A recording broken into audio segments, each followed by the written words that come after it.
Hello, and welcome to Transforming the Future of Hybrid and Online Learning Delivery in EMEA, a Times Higher Education webinar held in partnership with Class Technologies. I'm Ashton Wenborn, I'm the branded content editor at THE, and I'm joined today by a panel of experts in the international higher education space. They are Matthew Baker, Senior Vice President of Strategy and International at Class, Chidem Chavdarolu, Assistant Professor in the Department of Information Technologies at Ishuk University, Paul Cave, Digital Education Manager at the University of Leeds, and Elizabeth Sando, Head of Learning Management Systems at Galileo Global Education. So thank you very much to our panel for joining us today. Hybrid and online teaching and learning is becoming the norm across Europe, the Middle East, and Africa, with 66% of faculty confirming that it's their preferred mode of delivery, according to a recent research report from Times Higher Education and Class. As this transformation continues, universities must implement strategies that benefit staff and students. Adopting the right tools and platforms empowers universities to offer more personalised learning journeys and modernise pedagogical and assessment models by building a stronger rapport between teachers and students and making it easier for faculty to deliver their expertise online.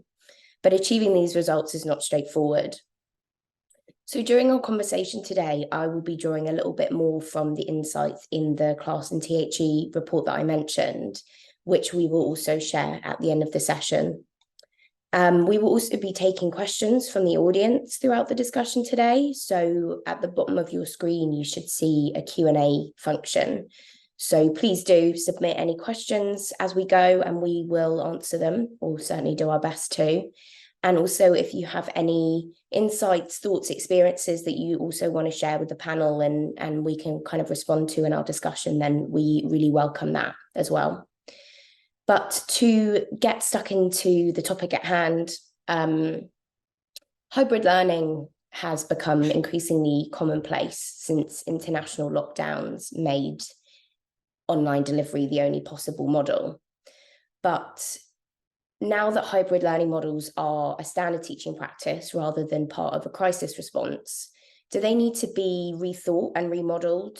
I think maybe I'll go to Paul to start here. I know that you're digital education manager, so I would have thought that you're spending a lot of time on this particular topic. Yeah, absolutely. Thanks, Ashton. Yeah, I think that what we are finding is that some people are still kind of stuck in that kind of, as you say, that kind of crisis mode of, delivering online teaching using quite basic tools, kind of in the same way that we did in the pandemic, and trying to sort of shoehorn those tools into multimodal delivery when they're not really designed to do that. And that does mean that we often find that particularly students who are not attending in person can have quite a bad experience. I think there's a number of challenges here related to technology in the actual physical classroom as well, and making sure that that is appropriate so that students both in person and online can get an equitable and excellent experience. But also I think there's a bit of a change required in kind of mindsets and culture, really, to make, as you say, while we are delivering many of our courses in a hybrid manner, I don't think we've fully embraced the possibilities of hybrid as yet. We're still kind of transitioning out of that pandemic response a little. So I think it's quite an exciting time in that area. And I think that as the report shows, we know full well that a large majority of students want hybrid delivery, and I think it does provide us with excellent opportunities around issues like accessibility. But I think that we need to work to make that experience consistently better. It's interesting that you mentioned the physical space that teaching takes place in within hybrid models, because I think that kind of crisis response that we have already spoken about, sometimes hybridity is positioned as being, sometimes everyone comes in person and then sometimes everyone learns online. And actually hybridity needs to be something a little bit more complicated or nuanced than that. And so, yeah, those technologies that are actually physically in place that mean that people can learn asynchronously. So what kind of technologies do you think that is? What is making hybridity as effective and kind of best practice as it can be?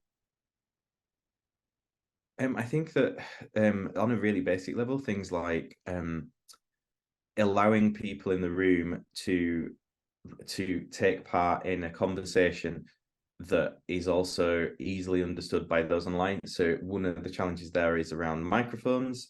So where we have a room with a single microphone perhaps set at the front, because historically what we would be doing in lectures would be having, you know, an instructor delivering a lecture.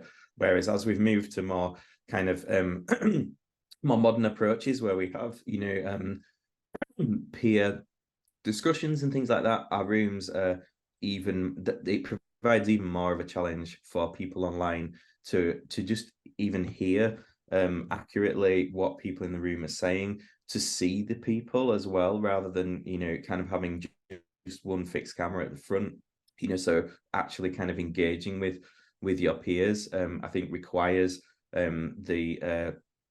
this kind of view where you can actually see the people that you're talking to, and they aren't just a kind of dot in a room taken from a single camera at the front.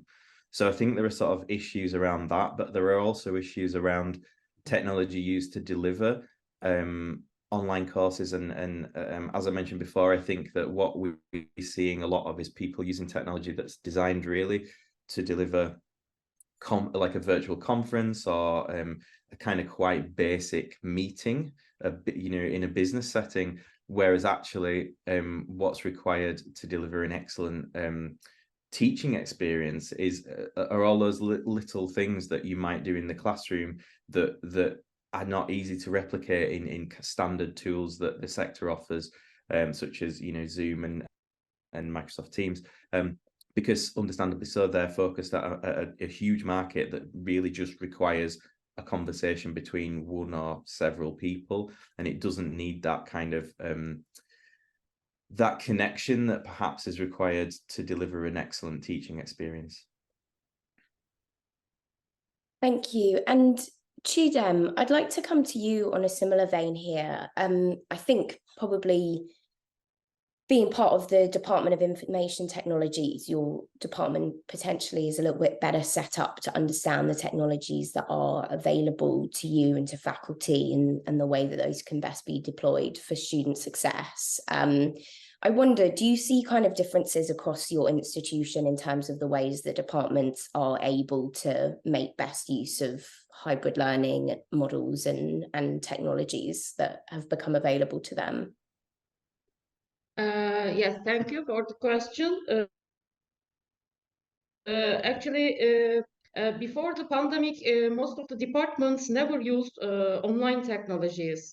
So we have been using Blackboard Open LMS system for 4 years actually. But before the pandemic, especially social departments never used the online learning system.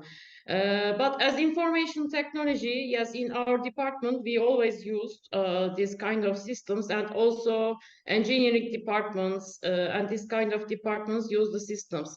But actually, the pandemic is the most important factor which triggered the online education technologies. As information technologies department, I'm also managing the distance learning center. So firstly, we improved ourselves for the online management learning systems, and also we taught these kind of systems to all of the academicians in our university and also to the students. Because knowing the technology or coming from the engineering departments, so these kind of things are not enough. So, for example, creating an online content. So this is another challenge for all of the academicians. Because before the online learning systems, we used books or notebooks or PowerPoint presentations to teach something to our students. But in online learning systems, in hybrid learning or in online classes, so we need to do something differently. We need to create different contents. We need to use videos, movies, or graphics. So we need to change everything actually as academicians. So yes, we actually got important support from different organizations in our country. And today we still continue using online classes and also hybrid classes. For example, for bad weather conditions or for in any condition, if we need to close the campus, we still continue our education because the interruptions during the semester, actually, we don't want to interrupt our students and we don't want to stop the education during the semester. But in any negative condition, we still continue this kind of teaching durations thanks to the online management, online learning systems. Yes, we still use open LMS system and also Blackboard, and now we are improving our system, and in the next semester we are planning to use Class Collaborate, and now we are planning it with the Blackboard team. That idea of avoiding any disruption to students was obviously hugely important when lockdowns were very much disrupting everyone's day-to-day life. I guess the new challenge here is getting a kind of even experience for all students, whether they're in kind of a field that's very technologically driven or one that is much more removed from that. And that means that faculty have different backgrounds as well. And so I think probably a really key aspect of this best practice in hybrid delivery is faculty support, which I think also Chidem, you mentioned a little bit earlier, making sure that everyone has that kind of digital literacy and an understanding of exactly what they can do. And so what does staff support look like, and how can like industry partners support that? I think maybe Elizabeth, is that something that you can talk to us a bit about? Yeah, absolutely. Thank you. I hope you can hear me well. Yeah, teaching the teachers was something that was more or less the most important thing we did, because it was planned to move to Blackboard and collaborate, integrated into Blackboard. But then COVID hit and we had to move real fast. So we first moved to a very strange Moodle thingy and use Teams. And then we had to move to Blackboard as well. So yeah, people were happy about that. No, they weren't.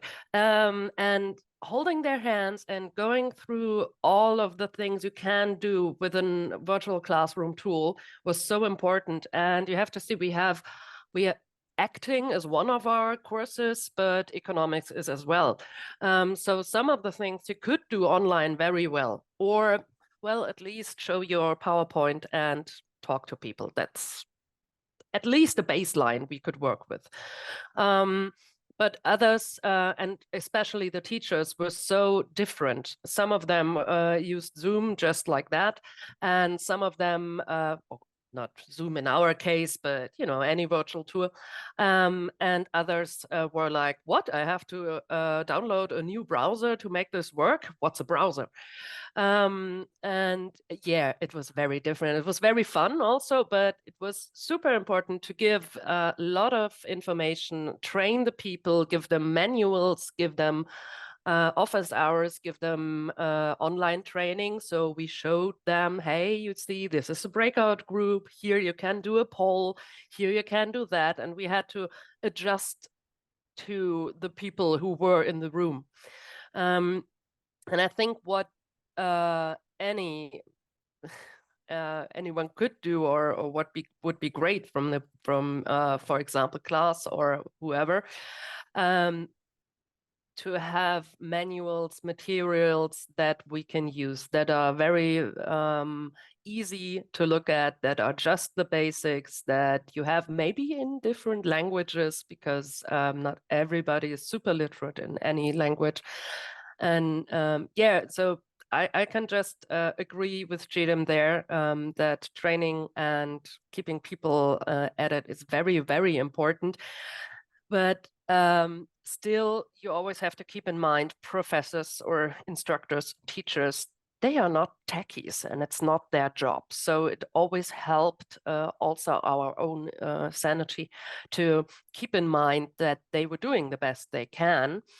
But and then it was just online learning. Now moving on to hybrid learning poses even more challenges, because you have to prep for the online part and for the people who are in your class at that day.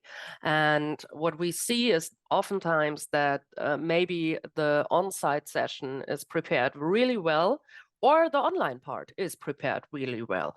But both of them together poses just very interesting didactical and pedagogical questions. So that was what we saw in our people. Thank you for sharing that. I think the research report that I mentioned earlier found that one of the major things that faculty are struggling with now, or are kind of hoping to improve on, is that they want to create more interactive and more engaging hybrid content. And I think that probably speaks to what you were just saying, Elizabeth, about one or the other is working really well, but that interaction is not. And one of the things that is so different about hybridity is that everyone's not in a room together. And so I guess in some ways you could say that you're missing out on that human interaction, that ability to really respond to what's happening in the room, not just what the instructor's saying, but what peers are saying. And so what is genuinely interactive and engaging content look like? I think, Matt, perhaps you can give us a little bit of an idea about what is possible there. And then I don't know if the rest of the panel have got experiences from your own kind of time on the ground on this, having seen something that's really just sparked to life. So I would like to just highlight the fact that from a retooling standpoint after the pandemic, one of the big focuses I believe it is important for all of us is figuring out what kind of failed, what didn't go well, that we need to in essence retool or relook at to do better.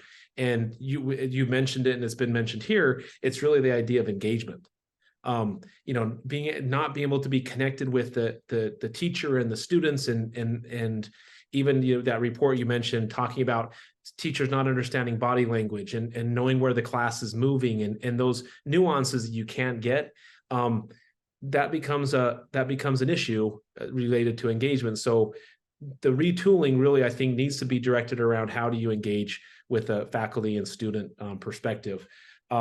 The other thing related to that, I think, is also important, is the idea of inclusivity, because what happens when you bring people online and in person, you end up having these unconscious biased actions that end up taking you in different directions that you're not really catching or you're not seeing.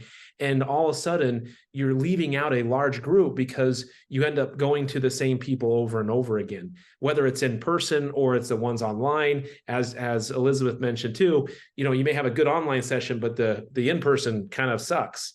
And so that idea of an inclusivity becomes an important part. And so that's where I think the technology really comes into play.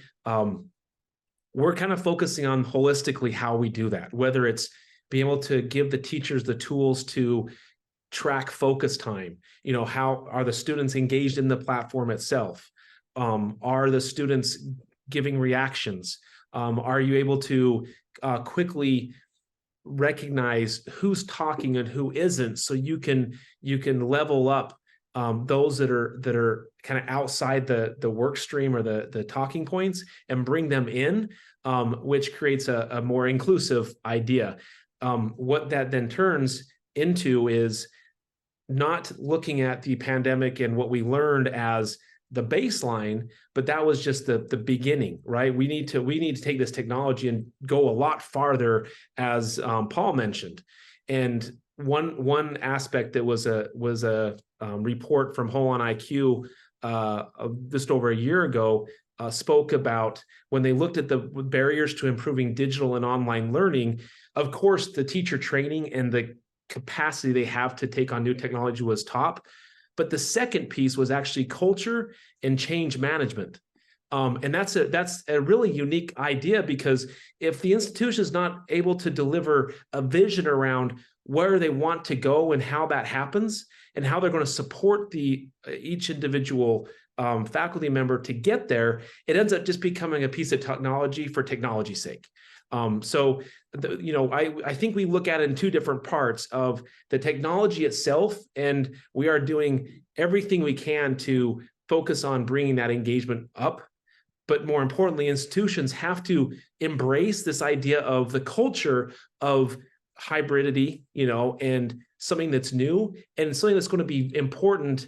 Back to Paul's original comment of there's a long way to go. And if we can articulate kind of what that roadmap is, you're not going to see a lot of adoption. You're not going to see a lot of energy behind it. And I think that's important. So those are the two things that stand out to me around talking about your points you brought up.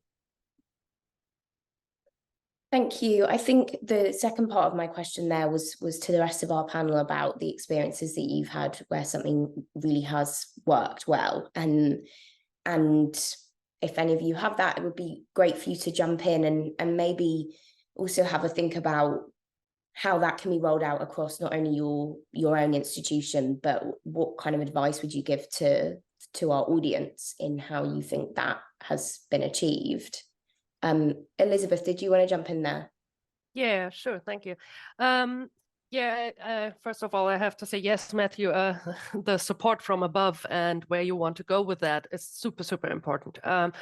Without having that kind of support from heads of faculty, CEOs, the president, and all that, it wouldn't have worked, because it's a tool and people look at you and are like, yeah, you got a nice tool there. I'm not going to use it. This is something to me that was absolutely essential. What was really important for us was to track data. I mean, that's a kind of an IT point, but also for the instructors, it was very important because they had to teach sometimes. They had lectures with like 400 people or even more. And so they need to track who was, for example, actually there. So the integration into the LMS was very important for us. And that was something that worked very well, because we were able to see who was there, who was attending, how long have they been attending, who had their hands up. So this kind of participation that you mentioned. And I think what's also from the teacher's side, it's important to be able to prepare your sessions, so you are not inside of the lecture and then have to upload your presentation, things like that. What we were missing a bit is to prepare polls and questions and things like that, and also, to, even if you have these big kind of sessions, to know how interaction is still possible, because you have to have this kind of interaction. So even the easy polls with do you like that, yes or no, were very important, or use the chat to have a little bit of that. Special challenge was not even in the big ones, because you couldn't do it there, but in the regular sessions, to get people to turn on the camera, because our teachers were so sad that nobody turned on the camera, and they always had to talk to a wall of black whatever. And well, we didn't have the heart to tell them that their students were just lying in bed, being depressed and hoping that COVID will be over at one day. So yeah, maybe that's something that we still need to work on. But we had the special challenge because, as you know, Blackboard Collaborate, there's no backgrounds.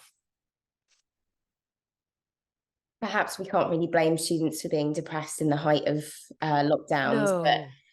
but I absolutely agree. I think it's, you know, we're beyond that now, and so talking to that screen of little black tiles is really, I can see how that's disheartening for educators. It was interesting, you mentioned that idea about tracking attendance rates and that being a really key piece of data, and I think I agree that's one of the main pieces of data that kind of, before we even realize the power of that kind of analysis, universities have been collecting that data point. I had an interesting conversation with a lecturer recently who said that he was running a course and they had a huge drop in attendance, or much lower attendance than usual. And they were looking into this, and it turned out that online lectures, households of students were using one device to watch one lecture together. So what looked like one student was actually a whole household of people in the same course, because that's who lives together at university. And so I thought that was a really interesting way to kind of talk about the fallibility of data and how you can't just use a statistic. You have to kind of engage with it quite deeply and understand what's happening. And perhaps a room of 5 housemates watching a lecture are actually having a more detailed conversation. They're engaging in a more meaningful way than that kind of lying in bed watching your laptop all in your own bedrooms kind of thing. So I wonder, on that data point, are there any other things that you've all seen either be kind of a surprisingly useful piece of information, or something that perhaps faculty are relying on too much but is actually not as insightful as they think? I don't know, maybe to them, I think, again, coming from a bit more of a sort of IT background, I don't know how you feel about the way that data analytics can be used in hybrid kind of monitoring. Yes, thank you, Ashton.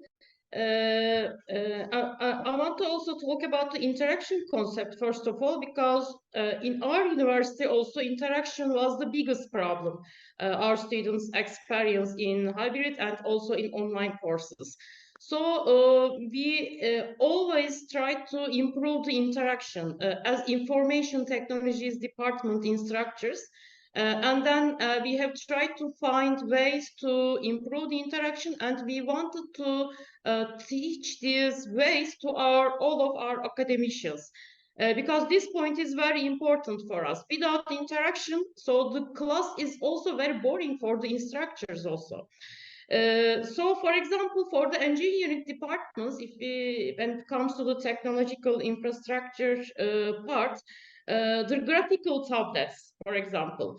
So, as an instructor, I always use the blackboard, the whiteboard, sorry, and using the whiteboard, actually, I can explain or I can present the knowledge in a very good manner. So, in the beginning of the pandemic, after we started the online courses, we evaluated these cases, and we bought graphical tablets to our academicians, and they started to use the graphical tablets to interact students in a good manner way. And also, again, it's my one of my experiences. I create basic questions. Elizabeth also said the same thing.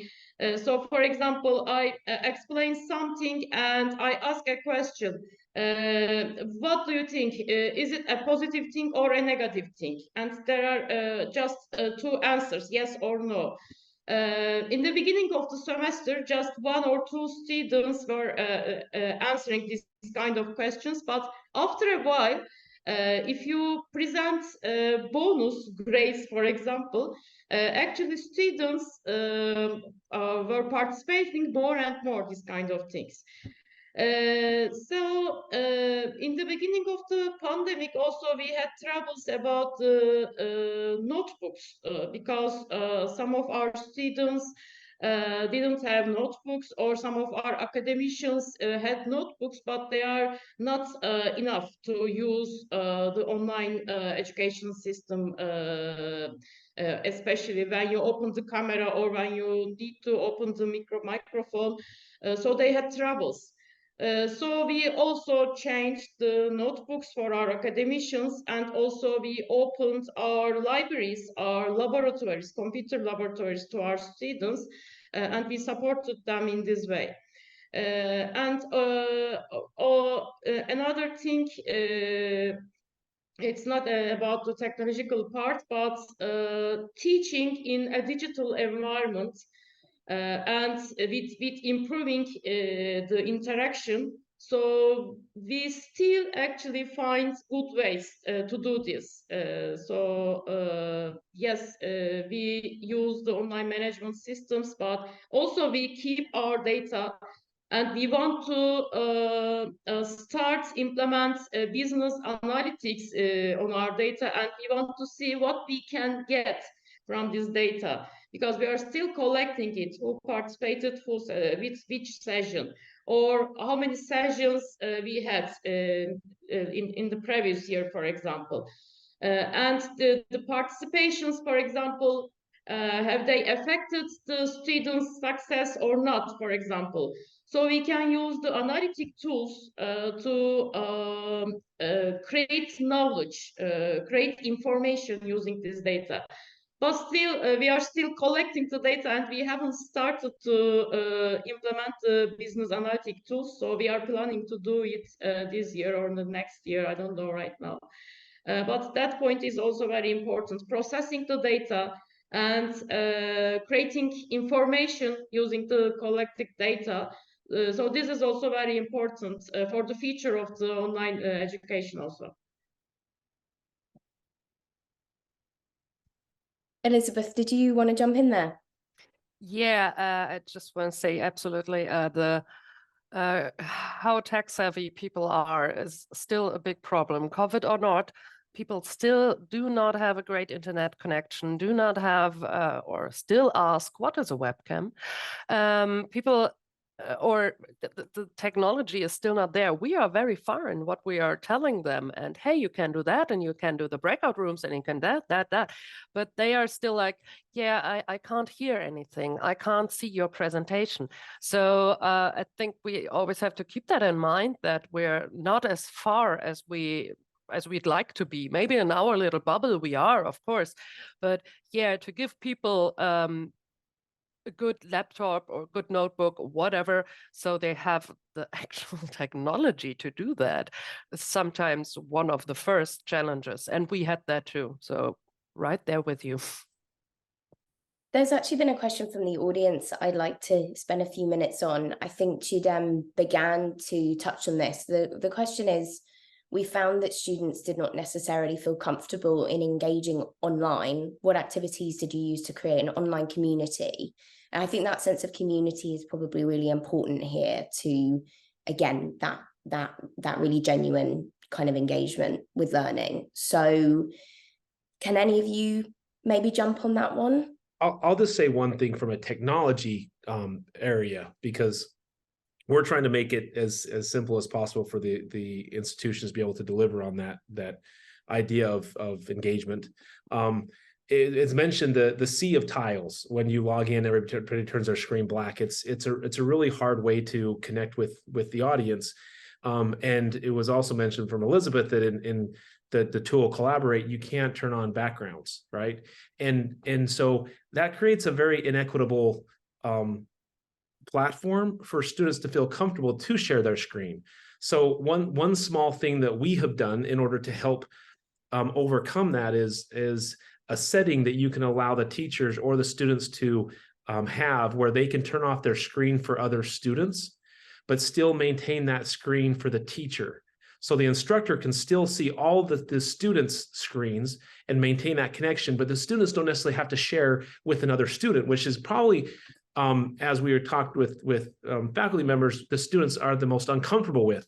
They're fine with that interaction with the teacher, but not being able to do it with the other students was important for them to have that control. And that can be a game changer. So, little things, knowing that we're starting from the basics, those little things can make a large impact. Thank you. Another couple questions from the audience that I'd like to look at kind of circle back to that idea about digital literacy with staff. One of them says, is it the responsibility of institutions to raise the digital literacy of staff and to require staff to attend training? Another question, again, about that sort of what provisions are institutions providing, but also perhaps requiring. And I think Elizabeth said earlier that there might be a perception among staff that it's not their job to suddenly become IT experts or technology experts. And I think that in many ways, that's a really fair concern, but also we know that the workplace is changing around all of us. And I think probably digital literacy has become everyone's job. It's certainly what institutions need to be preparing their own students for. So I think the same extends to staff. Paul, do you want to speak on that a little bit? Yeah, thanks. Yeah, I mean, I guess something that immediately comes to mind is, really the tools should be there to give our instructors the ability to do what they want to do and to provide an excellent experience. They shouldn't be a barrier. They should actually be an enabler. And I think that you're right that that's obviously part of that comes down to adequate training, and but it also comes down to the cultural shift that I touched on earlier, that Matt also mentioned, about making hybrid and online a kind of natural tool in the armory of instructors, rather than this kind of thing that is either tainted by the pandemic as something that we didn't really want to do but we had to do, or as this thing that is, as Elizabeth said, it's kind of not really my job, but I suppose I've got to do it if I because I have to. So I think part of it is around that change management of trying to ensure that our academic colleagues are really kind of aware of the benefits that this kind of delivery can provide to our students, but also giving them the adequate support and adequate technology to really see those benefits in effect. Because we can talk about things kind of in an academic conversation about how it might be, how hybrid might provide equitable access, but actually kind of implementing that and seeing the benefits that our students get from it, I think is really important to kind of drive that shift in culture.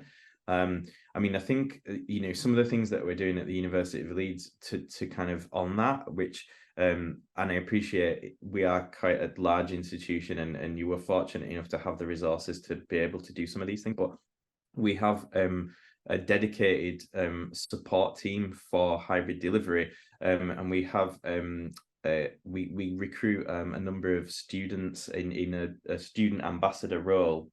And what they would do is they would go into a hybrid lecture and actually provide assistance to the academic who's delivering the lecture. And that might be something as simple as monitoring the chat, or kind of where we have rooms with multiple cameras, ensuring that the cameras are kind of facing those who are talking, but also they're skilled enough to be able to provide sort of basic technical advice.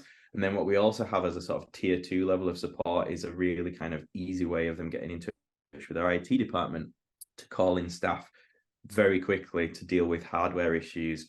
And then sort of in parallel with that, we have an online training program, and also a website that we have with a wealth of resources on, so that hopefully our academics feel that they have a number of places that they can go to get that clear advice and steer on not only how to technically deliver a good hybrid session, but also touching on the pedagogy of what makes a good hybrid session. And that relates to some of the things you talked about before, making sure that the sessions are engaging, making sure that we do have that kind of equitable experience, and that people in the online sphere are kind of treated differently than those in the classroom and things like that.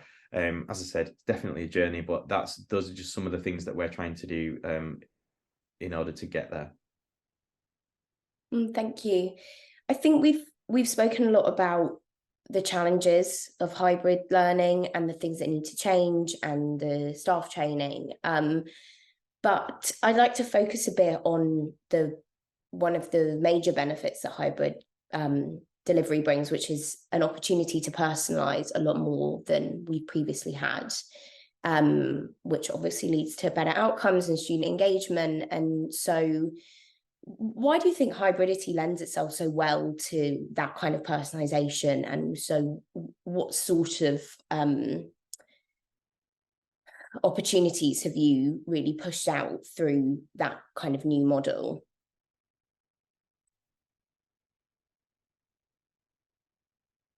Maybe Chidem, you could let us know if you've managed to find a particularly effective way of personalizing. Yes, thank you, Ashton. I think one of the greatest opportunities offered by online education is that everyone can access to the online education from their home, from their own living environment. So this means we can all ignore the factors, for example, the location of the campus or the campus conditions or the weather conditions, this kind of things. We can ignore all of this and we can access the classes from everywhere, in every condition especially. As instructors also, for example, we may not be able to go to the campus when we are sick, but we can attend the online classes.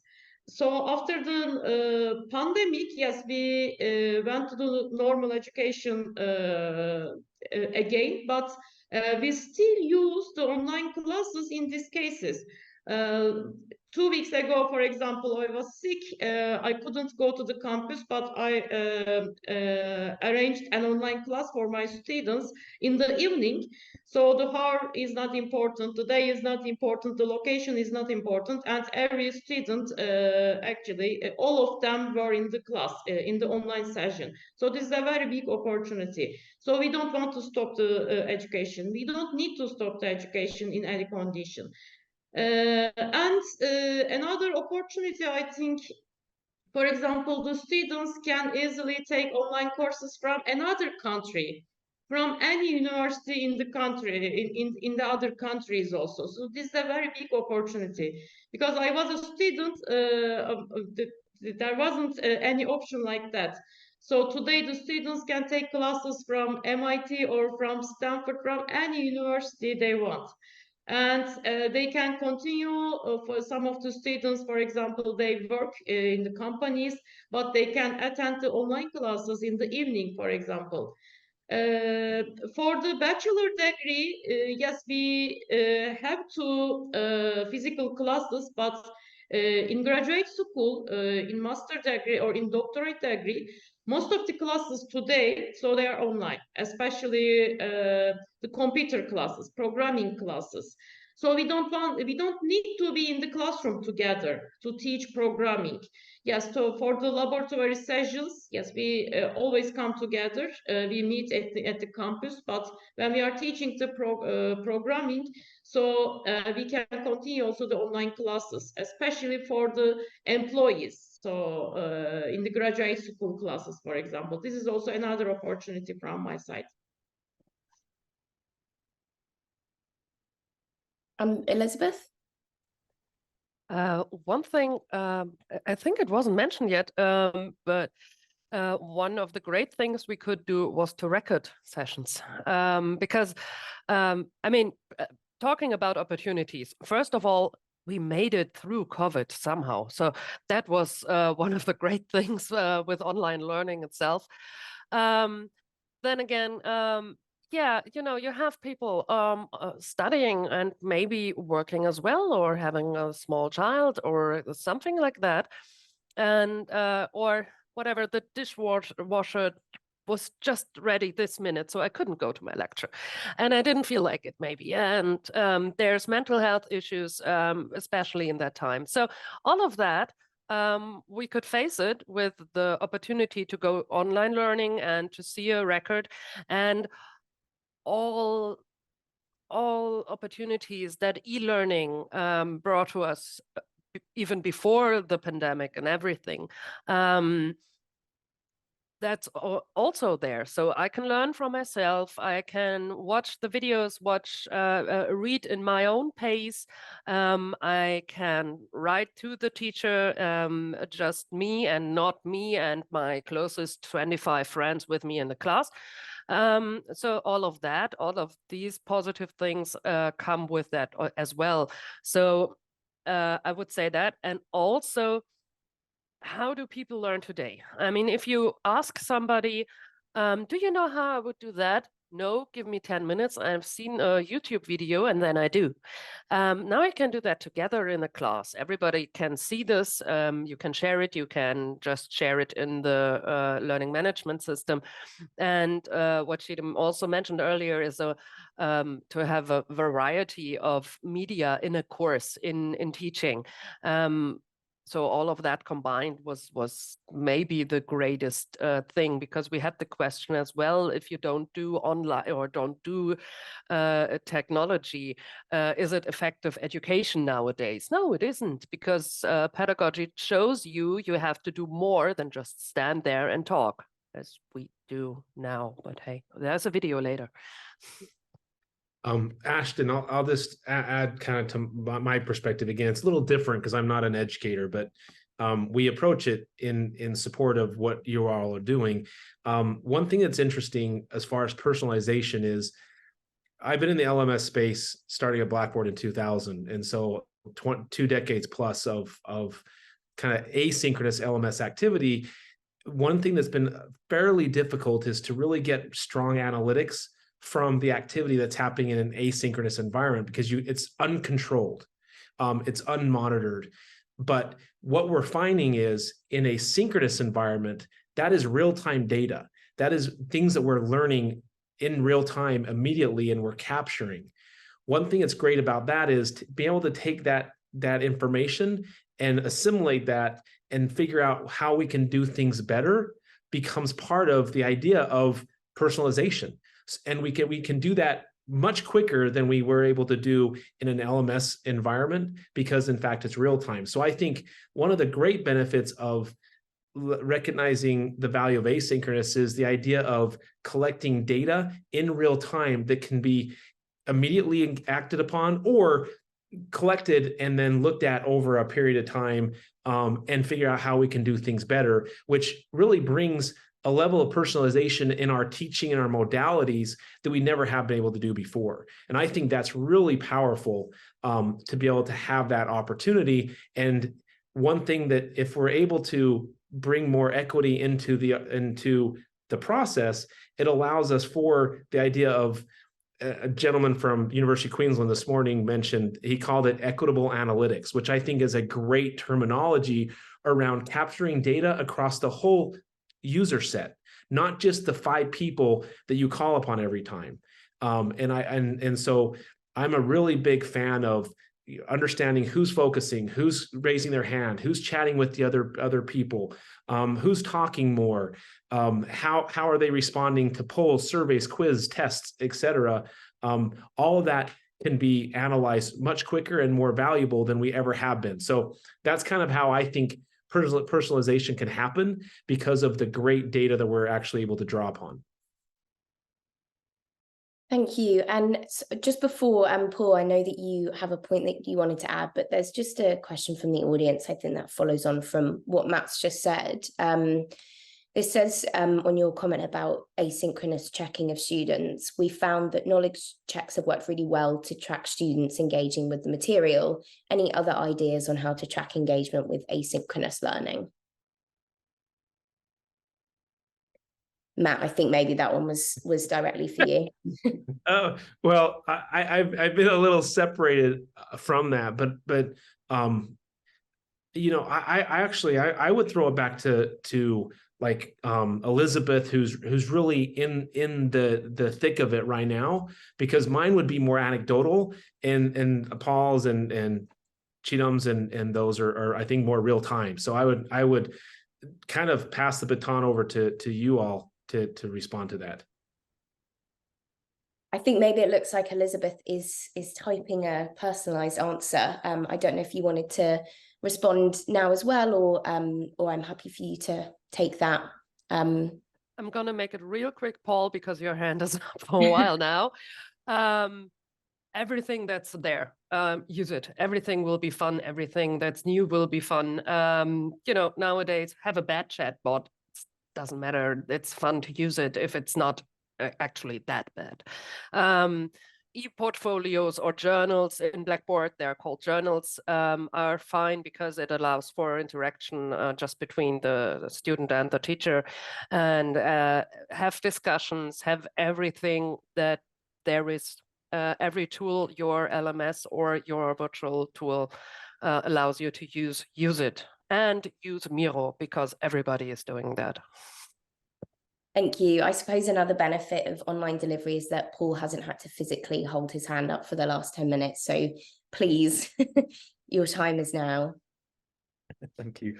Yeah, it was just a quick point really on the issue of personalization. You know, I think as working in the education sphere, really our job is to allow students to thrive and achieve their full potential. And I think that by enabling a kind of flexible approach, so giving students the ability to learn in the ways that best suits them is kind of one of the ways that we can do that. And you know, something, a phrase that I heard from a colleague in a recent conversation, which I thought was really useful in this area, was, you know, we've often in the past adopted a one-size-fits-all approach because, you know, we have these physical classrooms and we deliver teaching in a particular way, and, you know, come along to those classes. If it works for you, great, and if it doesn't, then we're really sorry, but that's how it is. But really what we should be moving towards now is a one-size-fits-one approach, where we're really kind of enabling those learners who perhaps don't fit into that kind of standard approach that we might have offered in the past. We're really giving them the opportunity to thrive. And I think that things like hybrid delivery we're going to see huge benefits in that area, that those students who we may have lost, we may have not have succeeded in the traditional sense of the word. Those are the people who for whom this technology is really potentially impactful. So when you speak about that one-size-fits-one approach, I suppose that needs to be rolled out in a pretty high volumes. So I suppose my question is, are you kind of creating a wide teaching model that probably will suit most people and then personalizing for individual students where it suits? Or is it more of a everyone gets their own personalized pathway because people are that different? If it's the latter, how do you do that at scale with high standards, high quality, everyone receiving the same kind of teaching as well, or having the same outcome? Yeah, I mean, that's obviously the challenge, right? When you're trying to do that approach. I think that this is where technology really comes into its own. You know, we've managed to get to almost 5 to 12 without mentioning AI. But I think that you know, despite I know that AI, you know, there are kind of sort of scare stories about AI in the press, and, you know, people talk about it in negative terms, but I think it can actually be a really positive tool in education to just help with things like that, making sure that students have that personalized experience, but without in creating an unrealistic burden on course creators and deliverers of teaching. I think that there are so many kind of little things that contribute to a personalized learning experience that aren't necessarily that don't necessarily need to be sort of planned as almost like, you know, this is the journey that this particular student will take, but just giving students the opportunity to kind of choose the path that's right for them. So as simple as recordings of lectures, as simple as providing alternative formats of course materials, things like that, just at a really basic level.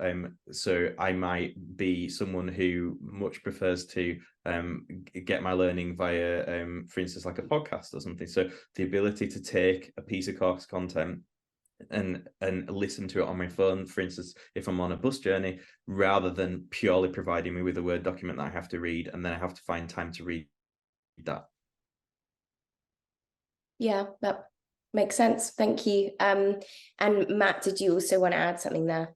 Yeah, I think what's interesting, there was earlier today, there was a lady from Melbourne University online, and she mentioned her average student age is 36, which is pretty surprising. But one thing that is changing is 20 years ago when we talked about the LMS or VLE, the large group of users were what we call traditional students, right? Now, the non-traditional students are our traditional group. Like, everybody seems to have to Paul's point that brought this to my mind, is that it's one-to-one. Every single student has kind of their own way they look at their traditional style of learning, how they're engaging with their institution, or it could be multiple institutions. So back to one of my original comments around to have that change management and culture, I think one thing that will help us is have institutions understand that the traditional student now is non-traditional. And then we can start adapting, not just a one size fits all, but recognizing how we can build technology into the stack that's going to be flexible across all of those non-traditional students, which make up what's ultimately will, if not now, in the next 10 years, will make up the majority of our student populations. And I really believe that, and we're actually seeing that with the numbers. So you mentioned the faculty, about 61% like preferring hybrid. The students are almost 80% wanting to have that hybrid and flexibility in their studies. So we've got to get there, and we got to get the institution there, we got to get the faculty there, the students are already there, and it's kind of like a pull, and we got to magnetize that activity, and that's something that came to mind. Thank you, Matt. I think that probably also brings us quite nicely to the end of our discussion today. We have briefly touched on the report that I mentioned at the top of the session. That will absolutely be sent out to everyone, so please do keep an eye out for a link. We'll also be producing an on-demand recording of the webinar, because as we've outlined today, people might want to revisit this, listen to it in their own time, maybe you want to listen to it on double speed, whatever works for you. So yeah, please keep an eye out for that. There'll also be a summary article of the session. But for now, I'd just like to thank all of our panelists for coming and sharing your insights. That has been really helpful. And also our audience for coming, joining, sharing your questions. I think they've really helped to shape our conversation today. So that's been hugely beneficial. But for now, I will just extend my thanks once again, and goodbye.